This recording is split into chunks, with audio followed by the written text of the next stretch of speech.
Deputy President, I'm constantly surprised by the brilliant strategy of those opposite who come in here week after week after week to allow us to illustrate how successful we've been in this space compared to them. I mean, you've only got to look at the figures.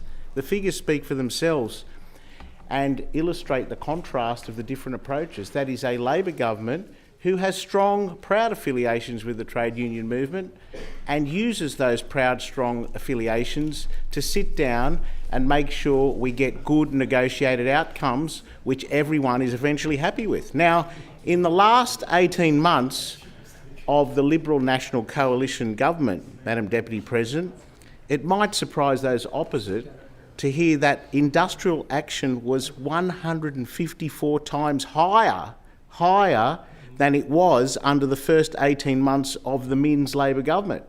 So for 154 times less industrial actions, the Minns government has achieved more in 18 months in terms of wage justice, and I'll recite them again. It was done earlier today in Take Note, a 4.5% wage increase to the public sector across the board, teachers receiving the biggest rise in a generation, that is from $75,791 to $85,000 for the entry rate, and at the top of the scale, $113,000 to $122,000.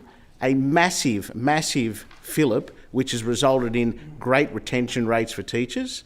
Just recently, the PSA, the union that covers public sector workers, 80,000 workers covered with a remuneration of 11%, inclusive of super, over 3 years.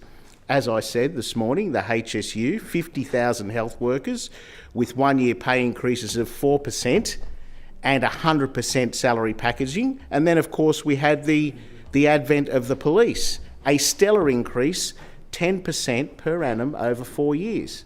The nurses have ratios implemented, which is costing the government some $1.5 billion, and they will get a rise way above what they could have ever have hoped for under that side.